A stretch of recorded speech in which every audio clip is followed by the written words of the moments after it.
awan, ya, pembentukan awan.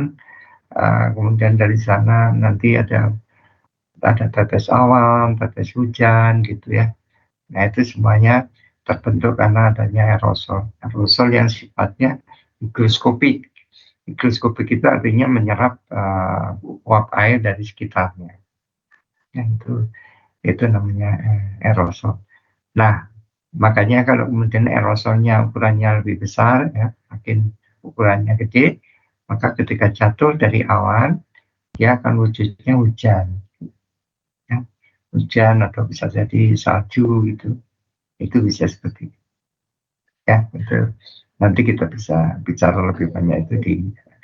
Kemudian ada gelombang planetary di laut, ini mungkin tidak saya singgung banyak gitu ya, saya sepintas saja, karena memang gelombang-gelombang, jadi di atmosfer itu juga ada gelombang-gelombang atmosfer. Kalian pernah pelajari di TPP mungkin ya, gelombang-gelombang atmosfer, ada osilasi atmosfer, jadi kalau belajar fisika, kalian akan belajar tentang hal tersebut. Ya. Nah, kemudian itu tadi ya, gelombang-gelombang atmosfer ini itu juga terekam di laut gitu. Jadi memang cukup mengherankan ya, meskipun bisa dinalar dengan mudah ya. Jadi peristiwa yang ada di atmosfer itu ternyata terekam juga di laut. Gimana caranya?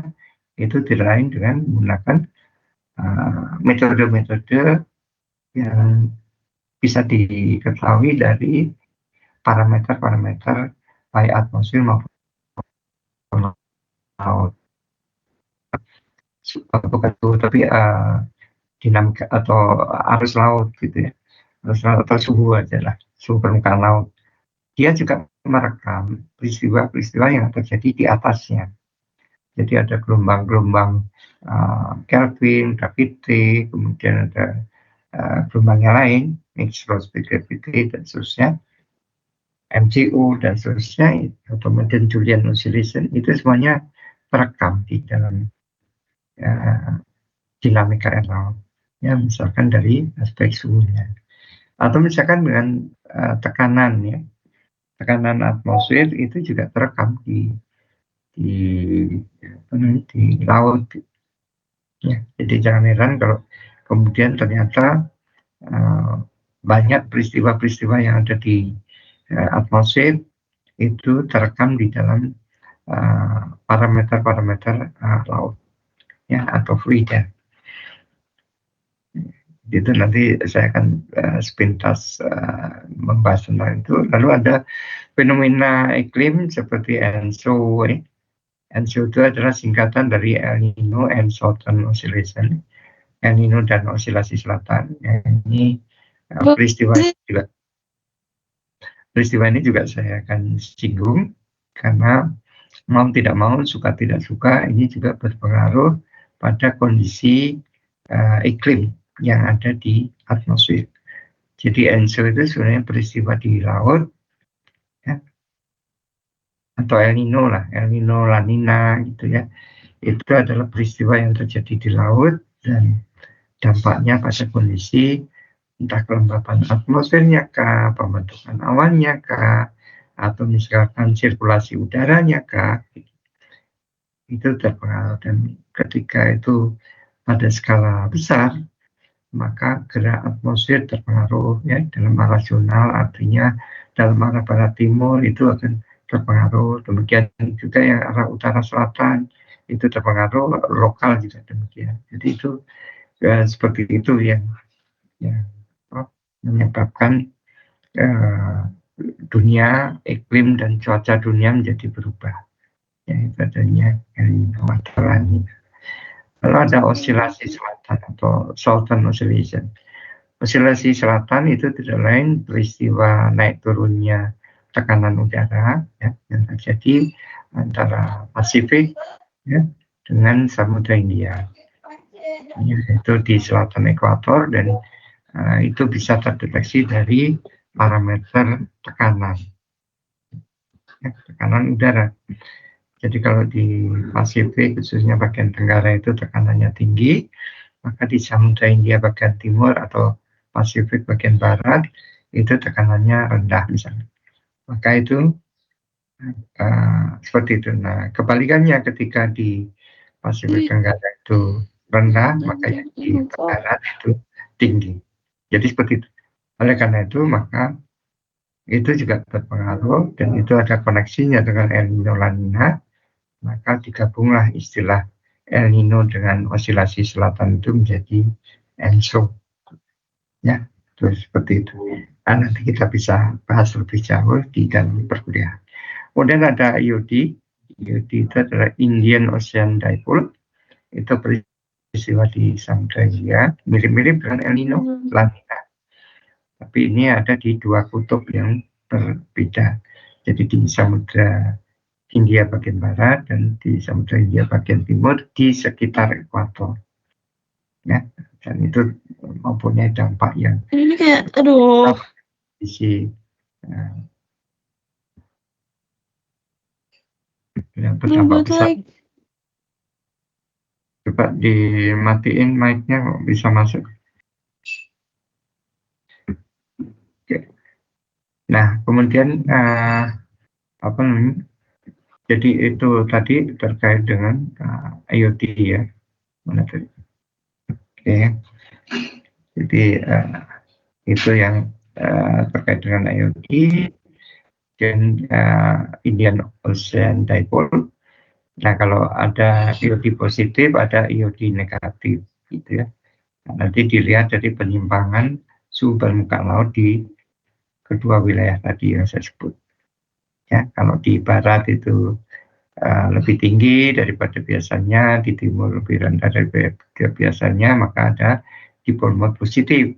Ya, dipole mode positif karena suhu permukaan laut di wilayah Indonesia itu menjadi berkurang, maka biasanya pada saat dipole mode positif itu terjadi pengurangan pembentukan perawanan. Nah, sehingga kalau awannya berkurang, maka hujannya pun juga pasti akan berkurang. Kemudian ada lagi dipole mode negatif, nanti kebalikan dari itu ya. Jadi kalau negatif, wilayah kita lebih hangat, maka perawanan mudah terbentuk, akibatnya curah hujannya juga bertambah. Ya. Kalau ENSO tadi adanya di Samudra Pasifik, maka IOD itu adanya di Samudra Hindia. Gitu ya. Nanti kita akan coba bahas ya lebih lanjut, supaya nanti kalian bisa lebih mampu untuk berelaborasi terkait itu. Kemudian yang selanjutnya itu ada MJO. MJO itu adalah Madden-Julian Oscillation. Ya. Osilasi Madden-Julian yang terjadi di awalnya ada di Samudra Hindia, gitu ya, yang bergerak ke arah timur melewati Indonesia dan akhirnya ketika masuk pertengahan wilayah Samudra Pasifik dia akan lenyap, gitu ya. Nah, nanti muncul lagi sekian hari kemudian di Samudra Hindia lagi, bergerak lagi ke timur dan seterusnya. Nah, itu MJO. Dan itu peristiwa juga di sekitar ekuator. Nah, ini juga kalau MJO itu aktif, artinya Indonesia dilewati oleh perawanan MJO ini, maka curah hujan juga meningkat. Ya, bayangkan kalau ENSO-nya itu adalah La Nina, kemudian EOD-nya adalah EOD negatif, lalu MJO-nya fase aktif, maka wilayah kita hujannya luar biasa. Ya, luar biasa besar dan bisa terjadi banjir di mana-mana. Jadi itu peristiwa-peristiwa yang ada di atmosfer yang ternyata juga berdampak tidak hanya di laut, tetapi juga di daratan. Di daratan itu juga ada manusianya, ada hewan tumbuhannya, ada mungkin kalau di kutub ada kriosfernya, gitu ya. Kalau di kita kriosfernya di pegunungan Jaya-Wijaya, meskipun sudah makin sempit wilayah cakupannya ya, pembentukan es gitu ya. Jadi salju abadi di es abadi di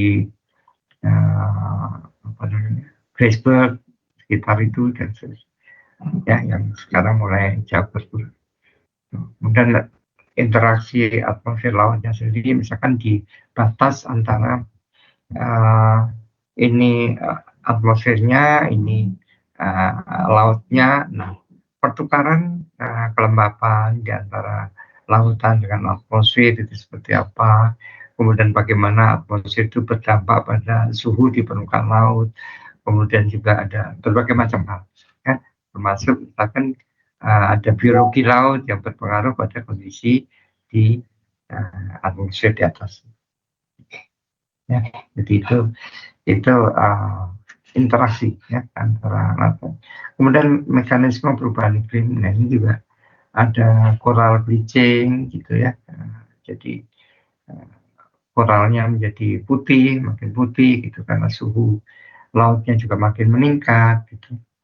Nah itu berdampak gitu ya pada kondisi di ya kondisi atmosfer gitu ya global ya. Jadi seperti itu. Nah tentu kalau suhu lautnya meningkat, kemudian itu akan berdampak pada kondisi biologis yang ada di laut ya. Tidak hanya hewannya, ikannya, dan seterusnya, tapi juga pada tanaman-tanaman yang ada di dalam laut. Ya, itu. Dan keanekaragaman hayati kan salah satunya juga dipengaruhi oleh karena kondisi laut, ya, suhu yang meningkat dan seterusnya. Dan nanti ada kalau lautnya misalkan mengalami peningkatan permukaan, gitu ya, itu nanti akan seperti apa? Nah itu akan berpengaruh global. Gitu. Saya beberapa waktu yang lalu misalkan membaca terkait dengan paus itu pun juga berdampak gitu ya pada kondisi atau menyumbang pada peredaman kecepatan perubahan iklim ya. Cuman saya lupa apanya yang menyebabkan itu, kalau masalah tentang terkait dengan kotoran yang dia hasilkan, kemudian plankton yang dia makan dan seterusnya.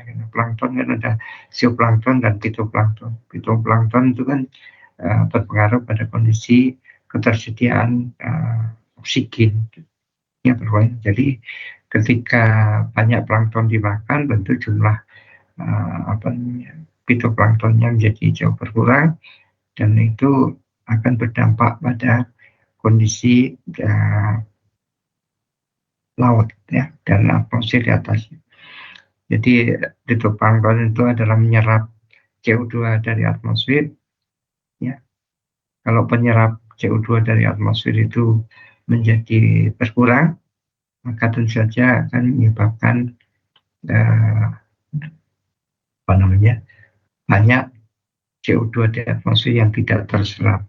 Pada laut itu kalau tidak salah menyerap sampai 50% CO2 yang ada di atmosfer. Ya, tentu salah satunya adalah fitoplankton tadi. Ya, jadi seperti itu. Karenanya maka ya materi-materi seperti itu atau hal-hal yang seperti itu yang kita juga harus pelajari. Ya. Nah kemudian detailnya bisa kalian bisa baca ya di silabus lengkapnya. Kemudian ada luaran atau outcome. Ya, outcome itu kita lihat ya, outcome dari mata kuliah ini. Nah, sebentar.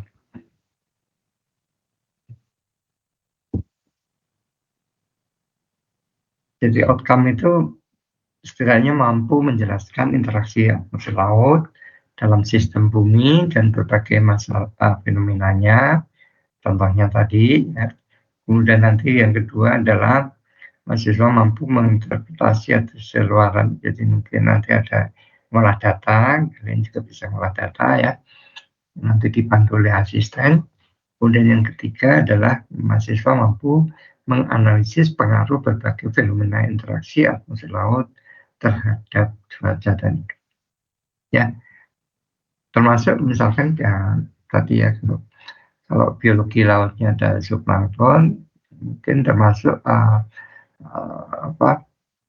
fitoplankton, Kalau misalkan yang zooplankton itu akan seperti apa gitu ya, tentu juga akan berdampak pula pada kondisi di laut. Nah, gerak semu matahari yang dari 23,5 derajat lintang utara sampai 23,5 derajat lintang selatan itu juga nanti akan berpengaruh pada kondisi laut, gitu ya, perawanan, ya, termasuk kimia dari air laut yang kemudian terlontar ke atmosfer dan seterusnya membentuk aerosol, pembentukan perawanan hujan dan seterusnya itu tentu ada dampaknya ya, pada kondisi di atmosfer. Jadi memang antara atmosfer dan laut itu tidak bisa kita pisahkan begitu saja dengan mudah. Ya. Nah, banyak hal yang kita bisa pelajari dari. Nah ini misalkan ini, ya kelihatan ya di layar kalian ya. Misalkan tentang ini. Ini tentang sistem iklim. Sistem iklim itu adalah kombinasi dari berbagai macam subsistem yang terintegrasi dan itu sifatnya global yang mempengaruhi kondisi iklim global, cuaca dan iklim global. Yang pertama itu tentang atmosfernya, ya, atmosfernya. Kemudian yang kedua adalah hidrosfernya, ya, hidrosfernya terkait dengan lautnya. Kemudian ada kriosfernya, itu terkait dengan es, lapisan es, tutupan es salju. Kemudian juga ada litosfernya, litosfer itu bagian padatnya. Kemudian ada biosfernya, ada biomasanya di sini biosfer. Jadi tumbuhan dan hewan biasanya dilakukan seperti itu. Lalu ada manusia itu adalah humanosfer. Atau kalau di bidang lain kadang-kadang disebut antroposfer. Gitu ya. Jadi ada 6 itu. Ada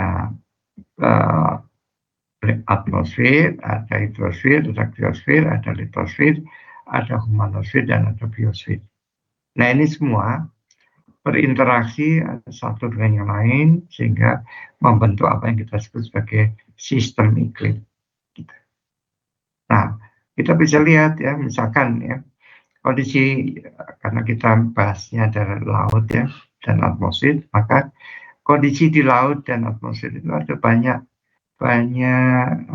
mekanisme yang terjadi yang menghubungkan antara atmosfer dengan laut.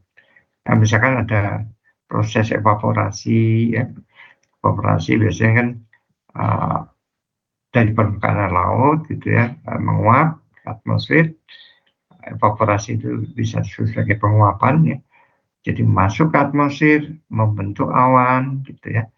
Ketika sudah mencapai level tertentu yang kita sebut sebagai level kondensasi atau level di mana terjadi perubahan fasa air dari kondisi gas menjadi cair atau kita sebut sebagai kondensasi, maka akan terbentuk perawanan ya. Sering dinyatakan kalau kita bicara tentang siklus hidrologi, maka ini terdorong ke daratan, membentuk pegunungan, akhirnya jatuh sebagai hujan. Biasanya seperti itu. Tapi nanti kita bisa kupas lebih jauh tentang hal itu. Ya, jadi ada evaporasi. Kemudian ada transfer panasnya. Ini juga antara atmosfer dan laut.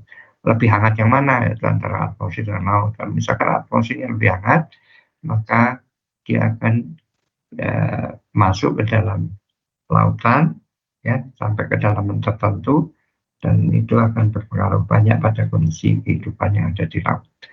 Ya, itu. Dan ini biasanya ditransfer dari lintang rendah ke lintang yang tinggi, gitu, yang lebih tinggi. Oke, itu adalah transfer. Nah, sebaliknya yang dari daratan, dari atmosfer juga dari lintang ekuator ya, menuju ke atau dari lintang lebih tinggi katakanlah 30 derajat menuju ke wilayah ekuator itu juga membawa transfer energi atau panas di sini dan sebaliknya.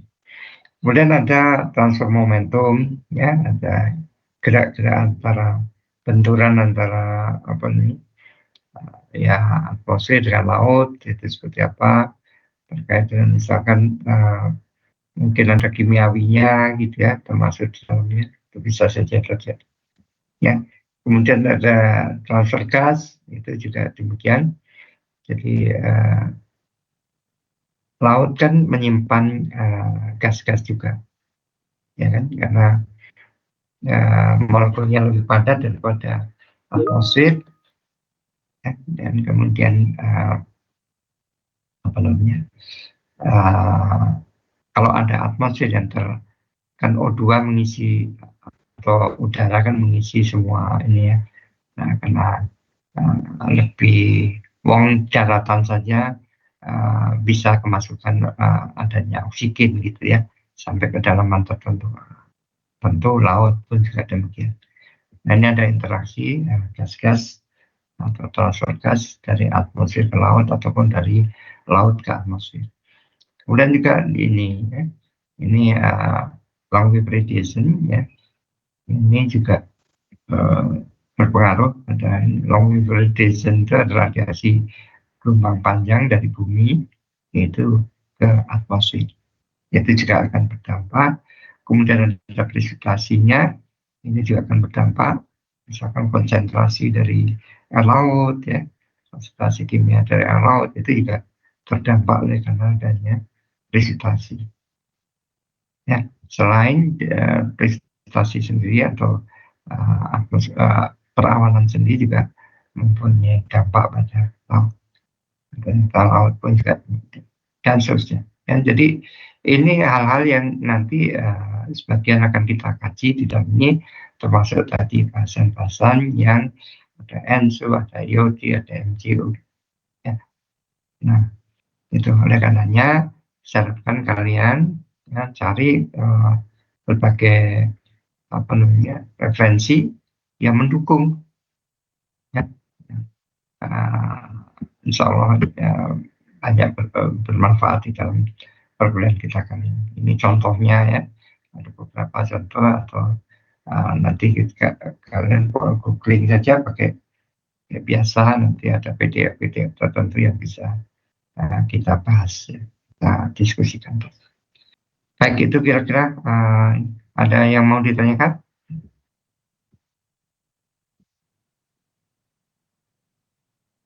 Tidak? Baik, sekali lagi pesan saya tadi saya harapkan jadwal untuk minggu depan bisa diubah ya. Karena saya hari ini juga benturan jam 10 ini saya ngajar perubahan iklim dan bagi yang belum datang pada waktu saya ngomong tadi. Jadi karena adanya perubahan iklim di jam 10 ya, dan itu beberapa fakultas, maka saya nggak bisa mengubah yang itu dengan lebih mudah gitu. Jadi saya minta kalian bisa berembuk untuk mencari solusi kira-kira waktu perkuliahannya kapan. Ya, jadi usahakan kalau bisa hari Kamis gitu ya, kalau bisa. Kalau enggak ya mungkin hari Jumat. Jumat harapan saya di atas Jumatan. Ya, itu. Oke.